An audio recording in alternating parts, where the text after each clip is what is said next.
નમસ્કાર, કેમ છો મિત્રો? બધા મજામાં જશો? આજે અમે તમને બતાવવાના છીએ કે જો તમારો મોબાઈલ જો હેંગ થતો હોય, તમે ડેટા બંધ રાખતા હોય ઘડીએ ઘડીએ, અને તમારે જ્યારે મોબાઈલને યુઝ કરવાનો થાય ત્યારે તમે મોબાઈલના ડેટા ચાલુ કરતા હોય, અને બરોબર સમયમાં તમારે ગમે એમરજન્સી ગમે એ ફોટો કદાચ વોટ્સઅપમાં મોકલવાનો હોય કે કદાચ કોઈકનો આપણા મોબાઈલની અંદર આવતો હોય, અને મોબાઈલ એવા ટાઈમની અંદર જ આપણો મોબાઈલ જો હેક થતો હોય તો હેંગ આપણો મોબાઈલ ન થાય એના માટે તમારે શું કરવાનું રહેશે હું તમને બતાવવાનો છું. તો બની રહેજો વિડીયોની અંદર.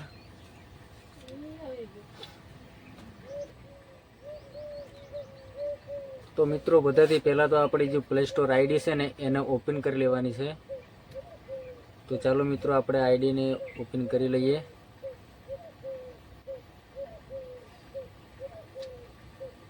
આપણે આ પ્લે સ્ટોરની આઈડી ખોલી લીધી છે. એના પછી જે આપણો ફોટો તમને દેખાશે એ ફોટા ઉપર અહીંયા ક્લિક કરવાનું રહેશે તમારે.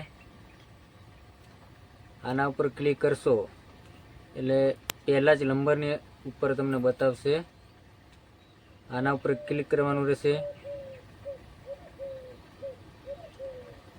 ક્લિક કરશો એટલે થોડોક જ એની બાજુમાં બીજા નંબર ઉપર તમારે અહીંયા સિલેક્ટ કરવાનું છે.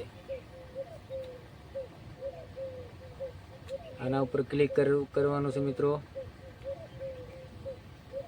આના પછી અહીંયા તમારા જેટલા મોબાઈલની અંદર એપ્લિકેશન છે બધા તમને અહીંયા બતાવશે. તો આપણે અહીંયા એપ્લિકેશન એવા ડિલીટ કરવાના છે એ તમને આજ સુધીમાં ખબર નથી, તો એ હું તમને બતાવવાનો છું. તો બધાથી પહેલાં તમારે આની ઉપર ક્લિક કરી લેવાનું છે.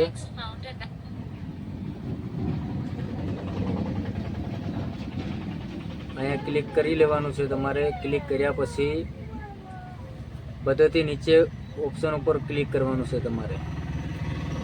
આના ઉપર કે તમારે જેટલા મોબાઈલની અંદરના એપ્લિકેશન તમારે ડાઉનલોડ કરીને એના પછી તમારે ડિલીટ કરી નાખ્યા છે એ જ તમારી બેટરી ખતમ કરે છે અને તમારો મોબાઈલ એના હિસાબથી જ તમારો મોબાઈલ લેક થાય છે, બરાબર? તો આના ઉપર આપણે ક્લિક કરી લઈએ. આની અંદર તમારા જેટલા પણ એપ્લિકેશનો છે, આના ઉપર જેટલા પણ તમારો એપ્લિકેશન છે ને એ બધા અહીંયાથી તમારે ડિલીટ કરી લેવાના છે.